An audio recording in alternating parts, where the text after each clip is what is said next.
think outside the box, if you will. I mean, go there, go off campus. Let's think this through. And sure enough, that's where the Mustang was born. When it finally hit, it took the country by storm.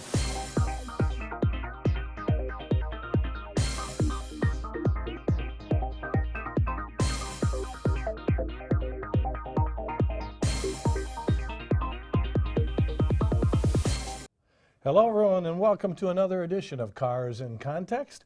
I'm your host, John Clor. You know, this is the Motor City, and this is the show where we put cars into the context of your everyday life. You know, we've got a lot of automotive experience we'd like to share with you, but I'll make no apologies for my decidedly Detroit perspective.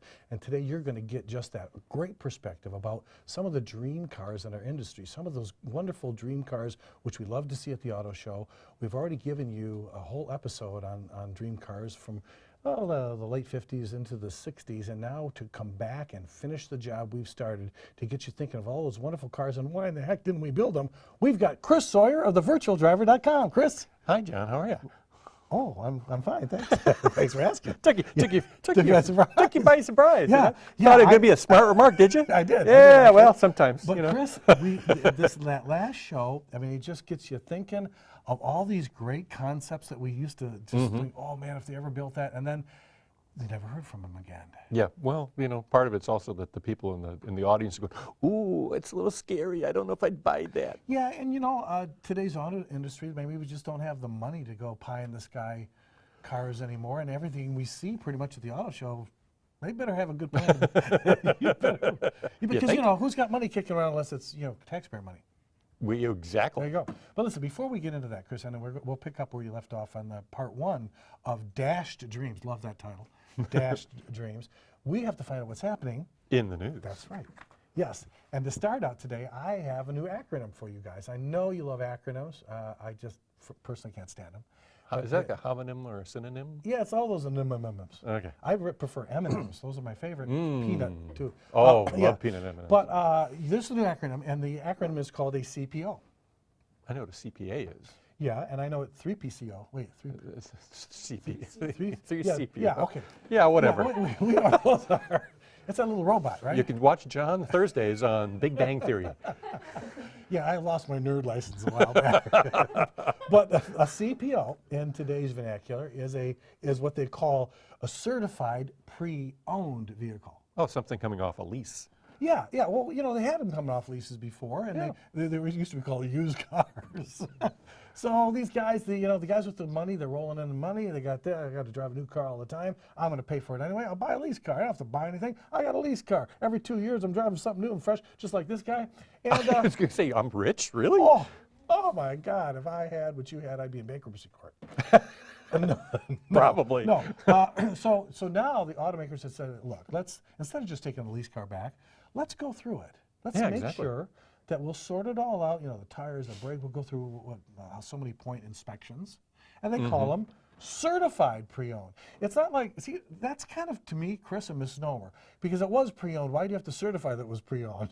Good It's point. certified used. Once an editor, always an editor, huh? Yeah, I'm editing it. Yeah, anyway, so it's a real hot market. You know? It's a great way to buy a car because those cars, because they're leased, they're well taken care of because you go back to the dealer 9 times out of 10, or you have to prove that you've had the service. Right. Or if you're like a VW owner like me, you go and it's done for you. Right, and it's free. and that's important that you know that the service was done. Exactly. See, because you could get buy a a great 2-year-old car. lease car and some guy never changed the oil. Jim Clor. No, I mean, yeah. And one time he sold me his car rather than trading it off the lease, and I went to change the oil, and I said, Jim, your oil filter is, I can't tell what brand it is, it rusted on the car. He goes, you're going to change the oil filter too? I thought you just changed the oil. Oh, my Lord. Yeah. So anyway, these CPOs are really hot. So we all kind of knew this. In fact, I recommend to a lot of people to buy the certified pre-owned. Great way to do it. You know, if you're a little, you're nervous about it. But guess what? Auto Trader. You know, I go on Auto Trader to find those cars that we love. They now say that there's going to be, ready for this, 9 million cars coming into this off-lease program, and most of them are going to be in the CPO market because why? Nearly a quarter of all retail sales right now, Chris, are at the franchise dealers are CPOs. Yeah, oh yeah, I believe it. Amazing. They've come in, they've tried to get my car early off lease many times. So let this be a lesson to you guys. Now that you know what a CPO is, when you go in and look at a used car, hey, is this a certified pre-owned? And then go from there. Yeah, Might negotiate your best deal. Sometimes you pay a little bit more, but man, you know what you're getting. Oh, absolutely. And speaking of knowing what you're getting, Yeah, tell me what you're getting now. the French, Oh, ooh la la. they're saying that beginning this spring, they'll pay drivers up to, you ready for this? $10? No, $11,422 to switch from driving a diesel-powered car, particularly the older diesels, to driving electric vehicles. Wait, who are the French? The government's going to give you $11,000 Uh-huh. to get out of That's your a lot of baguettes. Oh, and croissants. Additionally, the Paris mayor, Anne Hidalgo, outlined an air quality plan for the city, and she said starting this summer, trucks registered before 2001, October of 2001, will not be allowed to drive in the city area from dawn until dusk. Come on, seriously? And starting in July of 2016, all cars registered before 1997 will not be allowed to access the city area. Let me tell you what's going to happen right here. Oh, Chris. Already, the classic car guys are going nuts over this, and especially the French, and they're saying that they're going to either do one of two things. What? First is to boycott Paris. Okay, fine. The second thing is they're going to go and they're going to start cruising Paris with their classic cars. Hey, That's so, the way to if do you're it. a car Start guy, the cruise in Paris. We know it works here. That's right. So for drivers, Paris won't be so gay anymore. Well, it'll still be gay, but it won't be as much fun, Yeah, okay, well, okay. Don, do you have to don now your gay apparel? I guess. For Well, gay Paris? you're French. It's just not fair that the car guys get punished because, you know, Wine-drinking cheese eaters. you know, really, here's 11 grand, go away, go park your car in the Yeah, suburbs. 11 grand. Come Who's on. got that kind of coin? Gee, that's taxpayer. crazy. Well, talking about international borders. Okay. Yeah, so the auto industry, you know, NAFTA. Yo, I know it What very did well. Perot say? That giant sucking sound. Yeah, Their jobs flying over the border. There's a little back Well, scratcher. apparently, in North America, yeah, the industry's doing well, but it depends on what side of the border you're on. If you're south of the border or north of the border. Check this out. So it's either the Taco Bell side or the Tim Hortons side. That's right. Okay. You can roll up the rim To win? Yeah, I love Or, Tim Hortons. yeah, but Mexico's auto industry just set records. Records coming into this year. Yeah, both for production, exports, and domestic sales. I mean, that's really humming down there. And they produced like almost 7% more vehicles than even last year, and exported 15% more, and sold 21% more. They're on fire. But conversely, in Canada, C-A-N-A-D-A, yeah, up there, the shares of North American production have slipped for several years in a row. And because they're investing so much in Mexico, some analysts, and I'm not saying who, isn't your brother an analyst? Well, there is anal in there, isn't there? Well, this depends how you spell it. Some analysts are saying that Canada's auto industry, are you ready for this, could disappear altogether. Is that, I can't believe it's possible. Yeah, and the giant sucking sound that will follow it is us. Yeah. And there's a couple of reasons for this. Number one is the CAW, the Canadian Auto Workers. They make the UAW look like a bunch of, you know, churchgoers. They're really radical. And they're a bit ridiculous. The second thing is that in Mexico, you build a car in Mexico. Mexico has free trade agreements with Europe and the rest of the world. So they don't have to pay. You don't have to pay a tariff if you import a car from Mexico. You do if you import it from Canada or the United States. How tricky. That's why you don't build these cars here. Very cool. Wow, that's Electrifying, isn't it? That's context, is what that is. And to continue with electrifying. Okay, yeah, give me something else. Did we not pick this one? Did we not get this one right? Chevy's new concept EV, the Bolt, you had is going in production. Wait, didn't you say that? Of course I did. We were just at the auto show. Well, yeah. We said this thing's got to be just a concept. The automakers announced it will make a $200 million investment in its Orion assembly plant in Michigan to build the EV. And it was designed for the masses with an estimated range of 200 miles at a target price around $30,000. Well, Chris, we kind of, you know, it looked kind of... And you know what? We're good. It did look kind of, that wasn't a dashed dream then. No, no, no.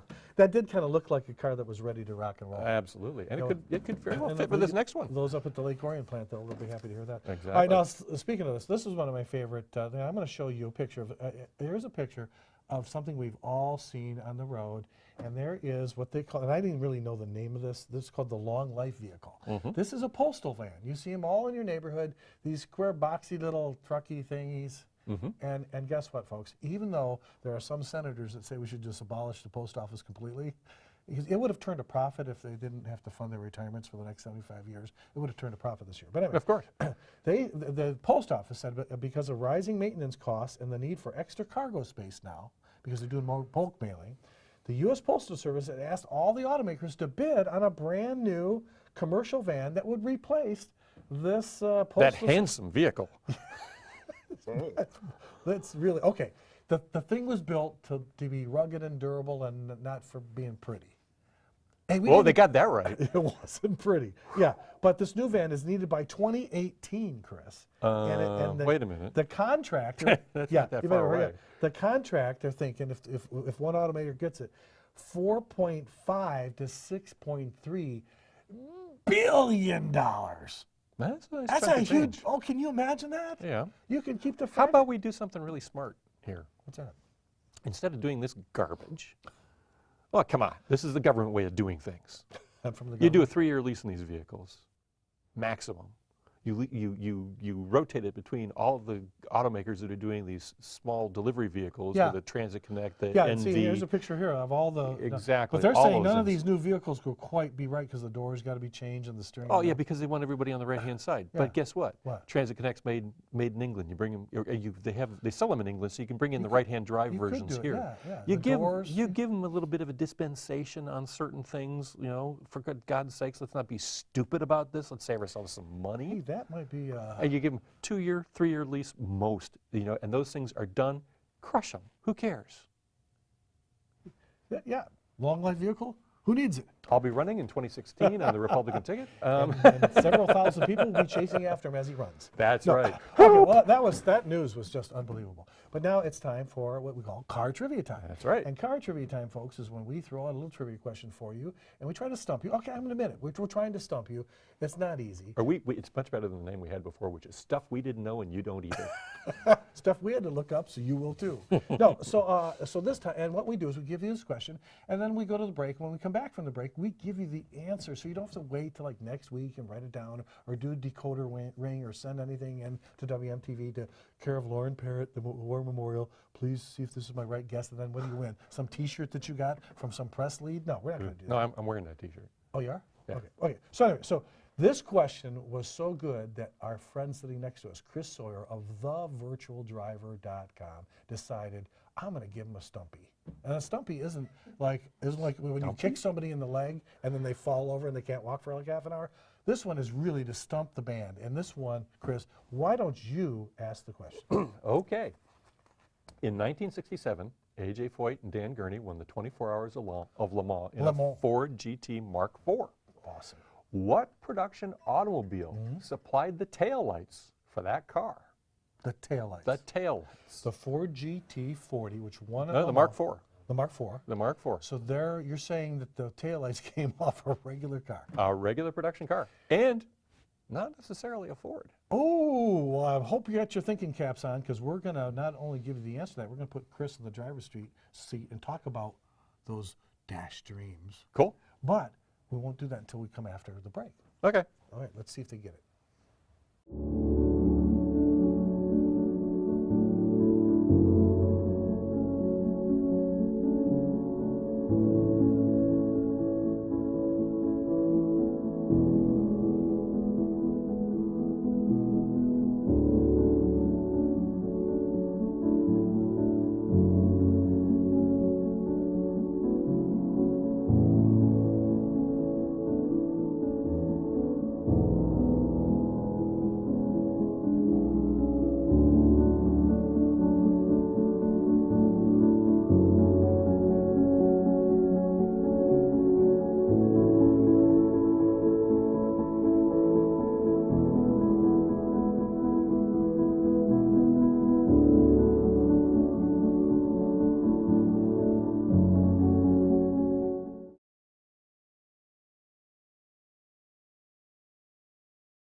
Hi, and welcome back to Cars in Context. I'm your host, John Clor. Today we're talking to Chris Sawyer of thevirtualdriver.com. Chris, thanks again for coming you're back. welcome, I know John. that first show on the Dash Dream concept. I want to cars- finish it. That's that's unfinished work. That's why we have you back. But you gave them a doozy of a trivia question, and now, this one is a real tough one, folks.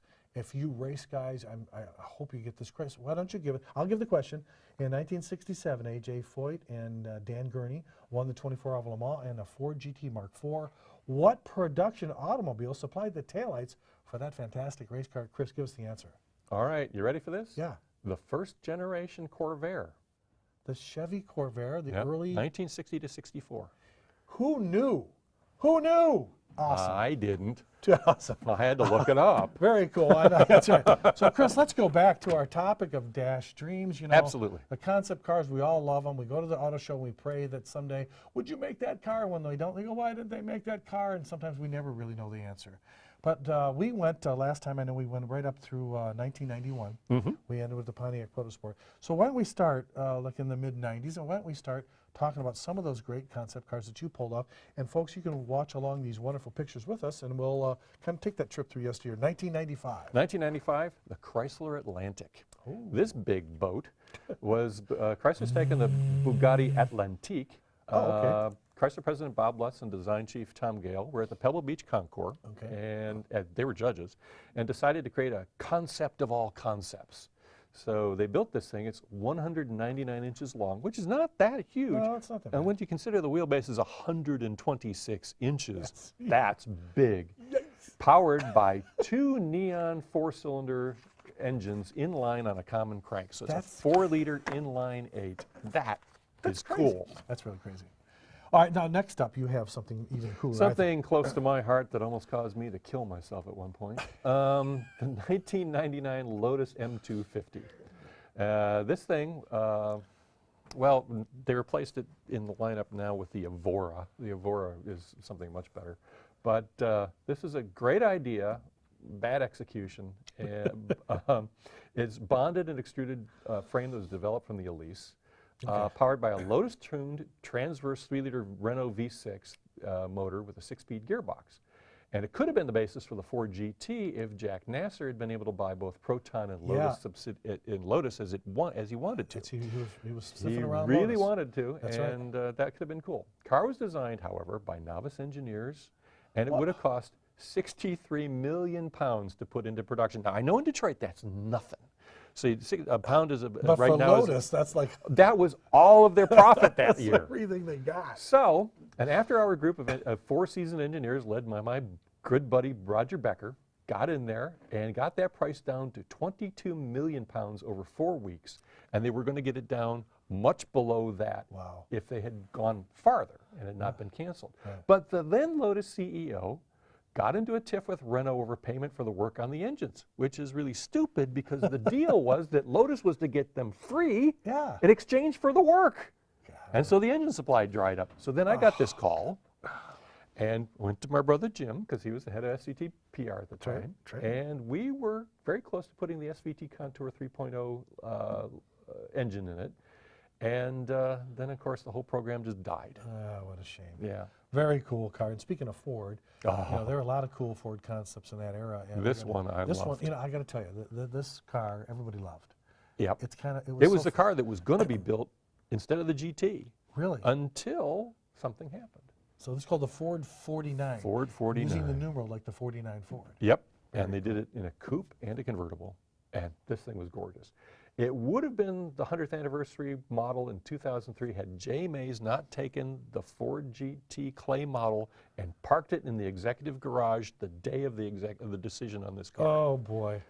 It mimics the slab-sided look of the 49. Yeah, and the 49 was a fantastic, memorable car for Ford because it really changed everything for the them. company, made it some big money. And it was built on the Thunderbird platform, which itself was built off the Lincoln LS platform, which we remember from my pick as one of the ugly cars. Send your letters to J. Clor Cars and Context. Send your letters to Chris. I don't want to call anybody. And it was powered by unfortunately powered by a 3.9-liter quad cam V8. Not quite enough motor for it. Yeah, but you know, Ford's competitors didn't sit around. Our friends in General Motors, they wanted to come up with some cool hot roddy cars. Yes, indeed. And in 2002, we saw this, the Cadillac Cien. It's a sister car to a mid-engine Corvette C7 that was going to sell along the front engine rear drive C7. Wow. So that's the last generation Corvette. Yeah. It was championed by then GM co-chairman Bob Lutz and GM design chief Ed Wilburn. It had a Saab design dual clutch automatic transaxle, but that proved to be really expensive. Yeah, I don't know about that. It had a twin turbo 3.6 liter V6, but also transverse V8s. Which would have been cool. Yeah, oh God, Yeah, that would have been cool. And it was about the size of a Porsche 911, which, when you think about it, is not a big car. No, especially with that kind And of it power. would have been Cadillac's answer to the Audi R8. You know, but That would have been people great. didn't get their shot at this car. Never got on the circuit. So they really, Well, bankruptcy was looming. oh, okay. So they And the so court- why but- tease you? They didn't have the money anyway. But they didn't tease you because they never have shown what the You know, Corvette looked like. That reminds me. Why would they show it if they can't afford it anyway? Because what they were doing was they were trying to get people excited and trying to set. Remember, Cadillac was just coming off of racing at Le Mans. Yeah. And so But it was sort of in You that don't that do vein Chris, of things. Chris, let me tell you a story here. Tell me a Back story. when I was trying to put myself through Wayne State, I was working at Eastland at Baker's Shoes, women's shoes. That's what I sold. So this one gal I came can in and see she was like on a tear. She was all focused and she tried on a pair and another pair and another. And I was getting 7, 8 pairs out for her, and they're all laying out there. And I said, so she was, how about this one? How about that one? And everything we had in that kind of style was exhausted after a while. Right. 15, 20 minutes of trying shoes on. And she said, I'm sorry, none of these are right. And I go, oh, listen, that's okay. I'm sorry, I couldn't find anything that you love. She goes, that's okay. I didn't have any money anyhow. Hello, I was on commission. So where did Why are you laughing? Where did you leave the body? Leave it to say I didn't work there very much longer. Well, Anyway, here's another one. Yeah, this, one of my favorite cars. Absolutely. This car was cool. Absolutely. This is the 2003 Mercury Messenger. I love this. Dumb name, but Well, the Messenger, Mercury is the god of speed, and the Messenger was, and this was going to be the messenger of the new styling for Mercury. Yeah, I love this car. Actually, you should say hello to the Mercury Cougar, which is probably what it would have been called if Yep. Elena Ford Would have been a great Cougar. hadn't stood in the way of the car. It was designed by current Land Rover, Range Rover chief designer Jerry McGovern, who, if you go onto my website and just put in Jerry McGovern, great story about the best interview I've ever had with a designer. This guy is a wild man. Most profane interview I've done in my life. Built on the 2005 Mustang platform, but with independent rear suspension. It was a halo car meant to establish a new styling theme for Mercury. And soon after, McGovern, who headed Lincoln Mercury design, went back to Land Rover. Can't stand that. A lot of people don't realize that Messenger, had they built the Cougar, they could have kept IRS, they could have kept a fancier interior. The new Shelby GT500 in 07 could have been really cool. It really affected a lot of things. There's a lot of things. All right, listen, we're going to run out of time, but we got to keep going. Let's burn through these. All right, this ME-412. ME-412 sounds This- like a Messerschmitt airplane from it World really War II. does. It It wasn't sounds- a concept. It was a production car. Daimler didn't approve of it. 300 cars are going to be built a year. Metalcrafter built a prototype, had a dual-clutch 7-speed semi-automatic, designed and developed by Chrysler in 18 months. Quad-turbo V12, 850 horsepower, 850 foot-pounds of torque, 2,880 pounds. Top speed was 240. Wow. And you know what? It was better built, better looking, and took less time than the Mercedes, and so Mercedes said, you're not doing that. Well, and this was using carbon fiber, and we just saw at the auto show this year, the Ford GT with carbon fiber. Exactly. This car was 04. so far ahead. It's like a decade ago. was And in- this car, Now the Firepower. Firepower. The Chrysler, the 05 Chrysler Firepower. A lot of people love that thing. I wanted this thing to go into production so bad. It didn't have the V10. It had a 6.1 liter Hemi V8 with an automatic, steel panels on the exterior, 4.5 seconds 0 to 60, top speed 174. Now, Chris, looked like a bloody Don't get it. Aston Why Martin. didn't they build that? Well, because quite honestly, it was defunded because they decided to put the money into something else. Oh, good lord. And they were going to do a convertible version. Terrible. Okay, another Lotus. Now, you're asking why we have these wonderful Lotuses. Chris has assumed the Lotus position. Yeah.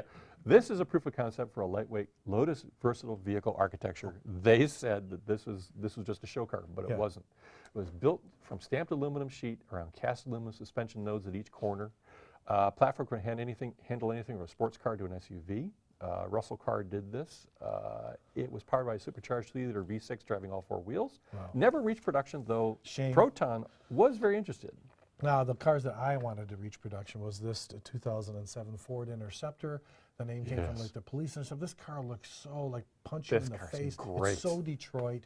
You know, it's still on the show circuit. You'll actually see it at the Ford Nationals in Carlisle. Wow. But the car was just deemed to be just too out there. It was just too nonsense. Take a chance. Yeah, Have some guts. Talk about taking a chance. Strap some on. What about in that same year, Toyota coming out with the A-Bat pickup? The A-Bat, yeah. That's taking a chance. That was at the Toyota Auto Show. Had a 4-cylinder engine and hybrid drive, folding midgate like the Avalanche. Had a 96-inch long bed when that was folded down.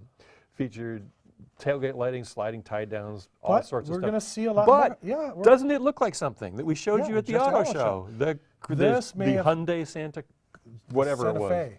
Santa Cruz. Santa Cruz. Yeah, whatever. Santa Maria. Santa's coming this week. Santa was kissing mommy.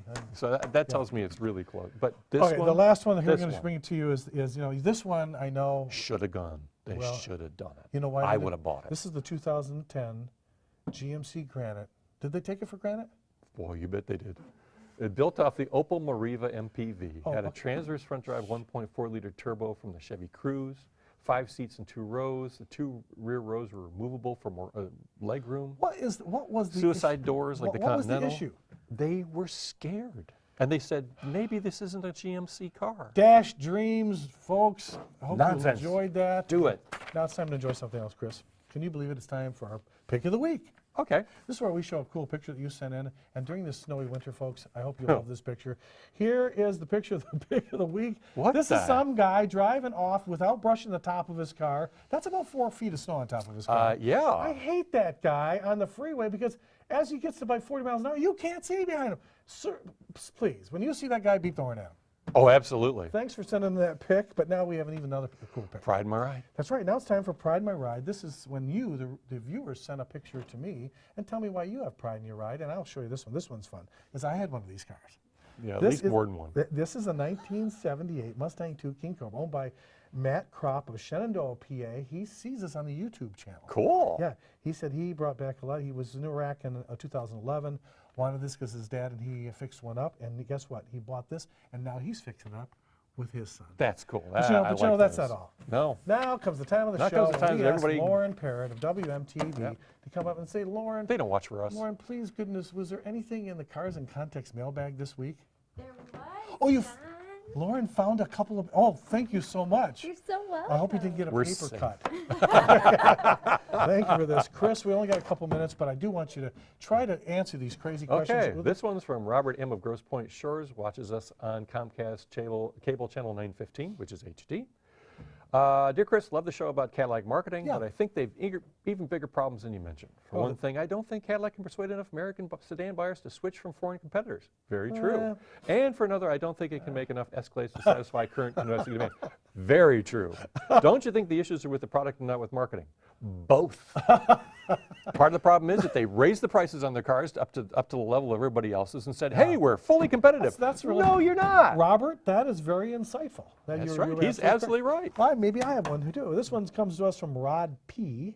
Okay. Of St. Clair Shows, who watches us on AT&T US Channel 99. Which I do too. Dear John, I saw the shows on Detroit Videos. Yeah, we did 2, one for Heritage and one for the new stuff. Yeah, those are good. I don't think you guys, I guess he means you, should be showing us the hype about how cool Detroit is. It's still a mess.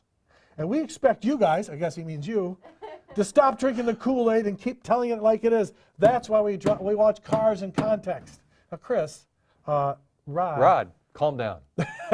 How many times have we smashed Detroit in the mouth over the crap that they've done? Really? I think those were, I mean. Not everything is crappy in Detroit. Telling it like it is on Cars in Context is showing you the good and the bad, and there is some good. There are 2 sides to every coin, 2 sides to every story. That's right. Come on. Thank you. Well, thanks for sending those in. If you have a letter you want us to answer on the air, send it to me, Jay Clor, carsincontext.com, and Chris, we're out of time. Thanks for coming by. Those dash streams are awesome. If you want to read Chris, he's on thevirtualdriver.com. And until next time, remember, our motto is knowledge is power. We appreciate you watching. See you next time.